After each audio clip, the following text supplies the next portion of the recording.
According to the Auditor General's report for the 2014-2015 financial year, the Uganda National Roads Authority paid 6.6 billion shillings to a local contractor, Services, as an arbitration award following the resolution of a dispute with the firm in regard to the maintenance of 7 roads in Kampala.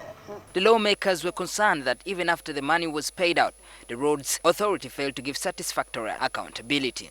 The committee also raised queries on why 1.5 billion shillings was paid to Services for damages instead of 1 billion shillings. But tell you what happened? At the end, he was given 1.5 billion.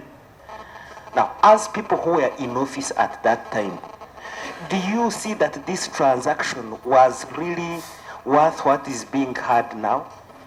The senior UNRA officials, led by the Executive Director Alan Kajina, were appearing before the Committee of Statutory Authorities and State Enterprises to answer queries raised in the Auditor General's report of the 2014-2015 financial year. The MPs also wondered why the first 3 years UNRA has not used up 47.7 billion shillings meant to compensate projects affected persons or persons displaced by the road projects.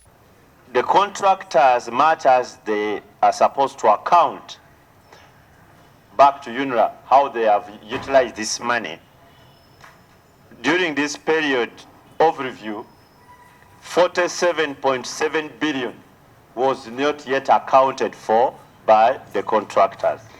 In the circumstance that the contractors like these Chinese don't pay the pump, who is liable for that? UNRA is responsible because the contractor is really paying on behalf of UNRA. It is UNRA which acquires the land. The committee also demanded that UNRA produces a list of the names of people demanding compensation in different parts of Uganda. 47 billion. Is there a document showing the value of this amount?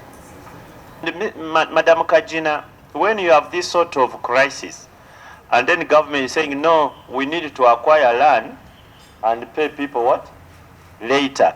You can see this sort of problems you are going to have. This is an area which is complicated.